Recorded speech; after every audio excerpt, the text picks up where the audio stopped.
Hi, friends, new friends, old friends, scoliosis people. Jen Lupo. I am on here talking about my story about how I discovered I had scoliosis and how I went through the process of treating it through several sized braces through age 12, doing electrode therapy at night, and ultimately developing 3 very aggressive curves that were impeding on my organs. So I had corrective surgery in Boston at Children's Floating Hospital in around 1989 when I was around 12. So I've never told this whole story in detail to anyone. I mean, my mom and my dad were there the whole time. My dad worked a lot, so mainly my mom was the primary person in charge of my treatment and everything. Obviously they were there, but I've never talked about how what I thought, or I don't know why. I just went through it, and I didn't think it was a big deal, but in hindsight, it almost makes me upset, or it like triggers me when I think about the fight. It's a fight, okay? It's a fight. And it's a fight for families. It's a fight for the person who has the scoliosis. It's a whole thing. And 1989 or around that time, the internet wasn't a thing, and I didn't really have anybody I knew that had scoliosis. I kind of just figured it out myself. My parents figured it out themselves. And nowadays, maybe this story will resonate with some people, and maybe it will make you feel less alone. So I'm on part 12, I believe, of my story, and where do we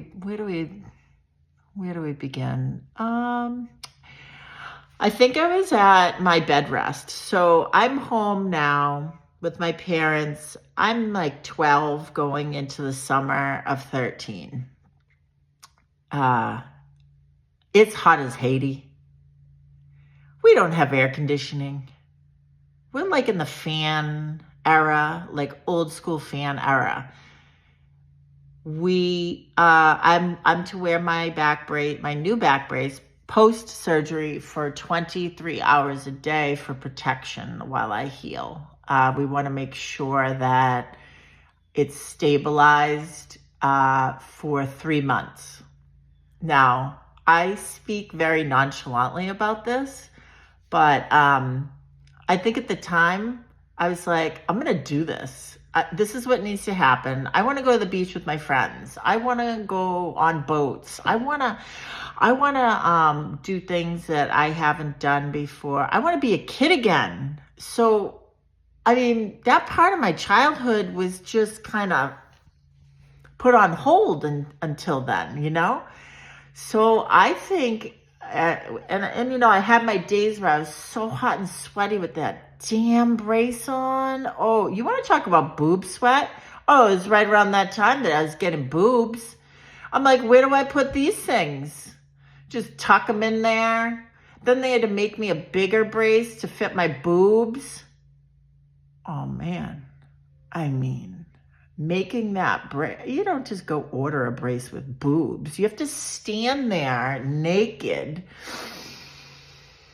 maybe in a thin camisole or a thin tank top if you're a girl, and this expert brace maker, God, paper maches your boobs and paper maches your waist and your back and makes you this amazing, unique object that you may hate at the time, but is going to help you heal the correct way, just for you. It's made just for you with every perfect imperfection. It is made to heal you. So love the brace. That's the pro tip. Love the brace. It's only for you. It is yours. It is to heal you. And appreciate the brace maker. My brace maker, I remember him. I mean, this was like out of a movie.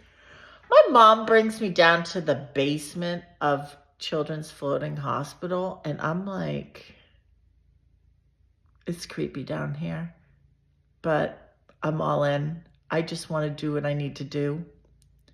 And we walk into his office, which consisted of hanging prosthetics. I mean, this guy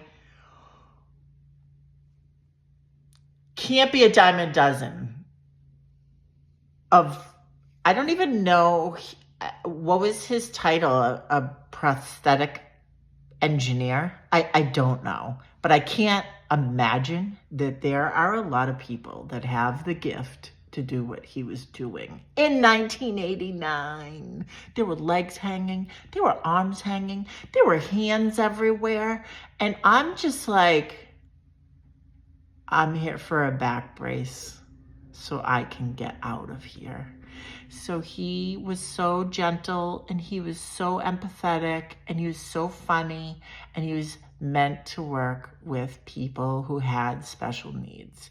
And I will never forget that guy. I don't know who he was. I wish I could remember all of these people's names.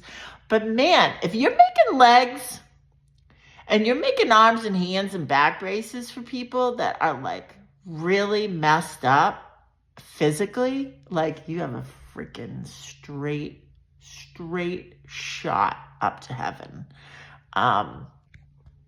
So I'm in the basement. I have my back brace made. Then it has to be like cured. It's almost like artwork. I loved it. I loved making my back braces. It was like warm and paper mache kind of, with the wrapping of it. And I don't know. I think I have a creative side and I'm kind of artsy. So I thought as a kid that this is kind of like making paper mache. And I think they psychologically promote that outlook when the children are making it. I can't talk about as an adult, but the children, that's really a pro tip. It's like, how are you going to spin it as a mom and a dad to get this done with minimal traumatic exposure to your kids, right? It's like, I'm in marketing. I could spin anything. I could spin anything anyway. But this was the way that they spun it. And I really loved going back and picking up my new brace, because I knew it wasn't going to be as tight as the last one, or not fit me like the last one, because I had outgrown it and my body had changed. So picking up the new brace for my new body was very exciting. And then it was just more comfortable, and I didn't mind it so much, because I knew there was going to be an end game. There's always an end game. Okay, as hard as it is to see that light, there will be light at the end of this. I promise you.